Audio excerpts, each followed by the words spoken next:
There's only a handful of reasons why people travel to Loch Ness.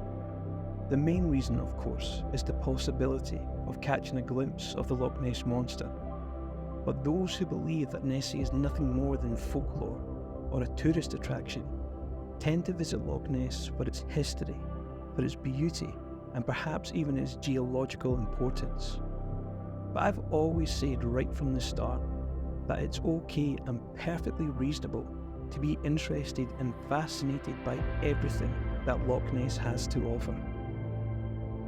At times, I may come across like a broken record when explaining my passion and my interest within Loch Ness.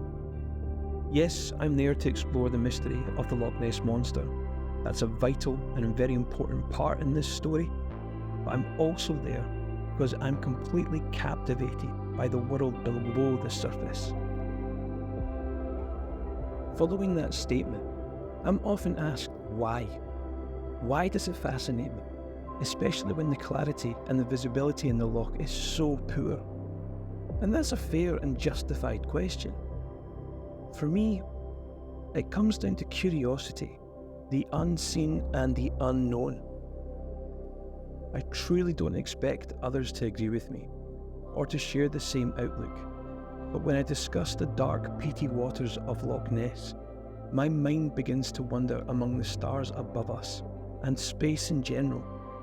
It's vast, scary, dark, difficult to comprehend, and it feels beyond and out of reach.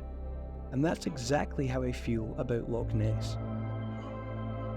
If you're currently thinking that I've made a ridiculous comparison, then I don't blame you. I get it. But nevertheless, Loch Ness, like space, continues to captivate my imagination, my need to explore, and again, my curiosity. If we remove the monster element from Loch Ness, then we're still left with this immense body of water within the Scottish Highlands, which will forever be steeped in history.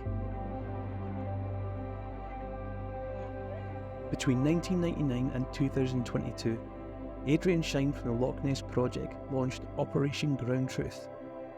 This daunting task used sonar and underwater cameras to locate and identify human artefacts resting on the bottom of the loch. Not only was this extremely ambitious, but it was also highly successful. Operation Ground Truth focused on large known targets, or at least their last known location within the loch. Among those targets, they found Crusader, the Pansy, a possible Viking longboat, and the Loch Ness Monster model, which was lost to the loch many years ago. But this got me thinking, what about other smaller potential targets within the loch? As I've already mentioned, Loch Ness is rich with history, and I believe there's still smaller man-made objects waiting to be discovered. During the Scottish Wars of Independence, Edward I, Hammer of Scots, had charged Sir William Fitzwarren to hold Urquhart Castle for the English. In 1297, he was ambushed by Sir Andrew de Murray.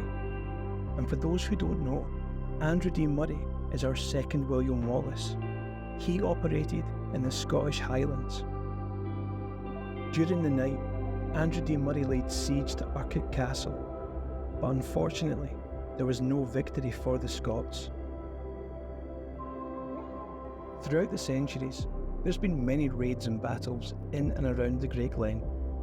The most famous raid took place in 1545, when a MacDonald-led force stormed Urquhart.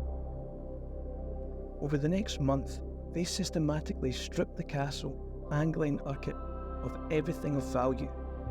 This loot was carried away down the Great Glen by horse and cart, but they also used boats travelling up and down the loch to transport this loot, and anything that they couldn't take was burnt or destroyed. From the ancient Pictish kingdoms, medieval Scotland, the Jacobite uprising, there has to be other artefacts resting within Loch Ness, or perhaps they're hidden away along the lochside steep walls. Would it be possible to locate such small targets?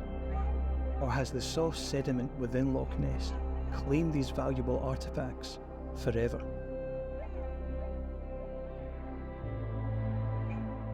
It's a shame that at times myself and others have to justify our interest within Loch Ness. Some people only want to discuss the Loch Ness Monster, and that's fine. I'm happy to do that. But please don't assume that my interest in the environment is nothing more than an excuse, an illusion, or a cover just to go monster hunting. If you can't accept that, then unfortunately I can't help you.